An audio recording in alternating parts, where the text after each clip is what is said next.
এই বরফে ঢাকা পাহাড় শুধু প্রকৃতির নিদর্শন নয়, এখানে লেখা আছে ভারতীয় সাহসিকতার ইতিহাস।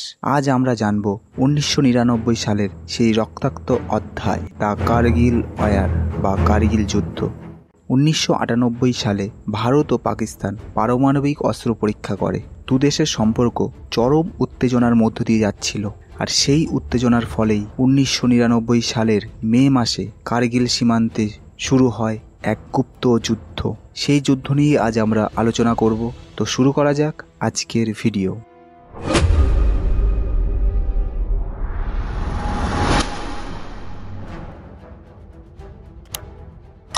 পাকিস্তানের সেনা ও সন্ত্রাসীরা ছদ্মবেশে লাদাখের কারগিল সেক্টরে ঢুকে পড়ে।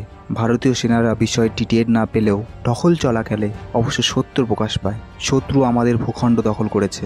জেনারেল পারভেজ মুশারফের নেতৃত্বে পাকিস্তান চাইছিল সিয়াচিন ও লেহ লাদাখের সংযোগ বিচ্ছিন্ন করতে। তারা বিশ্বাস করেছিল ভারত বরফে ঢাকা পাহাড়ে যুদ্ধ করতে পারবে না। ভারতের ইন্টেলিজেন্ট র এবং আইবি এই অনুপ্রবেশ সম্পর্কে ততদিন কিছু জানত না। ফলে ভারতীয় সেনা বাহিনীকে পাহাড়ি ভূখণ্ডে বিপজ্জনক অবস্থানে শত্রুর বিরুদ্ধে লড়াই করতে হয়। ভারতীয় সেনা শুরু করে অপারেশন বিজয়, আর বিমান বাহিনী চালায় অপারেশন সাফেদ সাগর। শুরু হয় প্রতিটি শৃঙ্গ পুনর্দখলের যুদ্ধ। টোলোলিং টপ ছিল প্রথম টার্গেট। টাইগার হিল ছিল সবচেয়ে কৌশলগত শৃঙ্গ। পয়েন্ট 4875-এ হয় সবচেয়ে কঠিন যুদ্ধ। প্রতিটি পা সামনে বাড়ানো মানে মৃত্যুর মুখোমুখি হওয়া। ক্যাপ্টেন বিক্রম বার্তা, যিনি বলেছিলেন ইয়ে দিল মাঙে মোর। লেফটেন্যান্ট মনোজ পাণ্ডে, যিনি নিজে বুকে দিয়ে গ্রেনেড ঢেকে সহযোদ্ধাদের বাঁচিয়েছিলেন। এরা কারগিল যুদ্ধকে তুলেছেন এক মহাকাব্যে।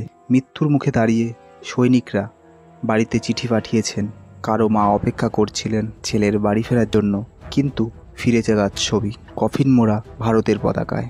ভারতের দৃঢ় অবস্থান ও কূটনৈতিক চাপের ফলে আমেরিকা ও অন্যান্য দেশ পাকিস্তানকে পিছু হাঁটতে বাধ্য করে। প্রধানমন্ত্রী নওয়াজ শরীফকে ওয়াশিংটনে গিয়ে যুদ্ধ থামাতে হয়। 26শে জুলাই 1999 সালে সেই দিনটি, যেটি ভারত অপেক্ষা করেছিল। সেই দিনটি ভারত এই অপারেশনটির বিজয় লাভ করে। কারগিল সেক্টর পুরোপুরি ভারতের নিয়ন্ত্রণে ফিরে আসে। এই দিনটিকে কারগিল বিজয় দিবস হিসেবে পালন করা হয়। কারগিল যুদ্ধ ছিল এক এলাকা দখলের লড়াই নয়, এটি ছিল আত্মত্যাগ, দেশপ্রেম ও সাহসিকতা গাথা। চলুন মাথা নিচু করে শ্রদ্ধা জানাই তাদের, যারা প্রাণ দিলেন দেশের জন্য। ধন্যবাদ। আজকের ভিডিওটি ভালো লাগলে অবশ্যই শেয়ার করবেন, সাবস্ক্রাইব করবেন এবং লাইক করবেন। ধন্যবাদ।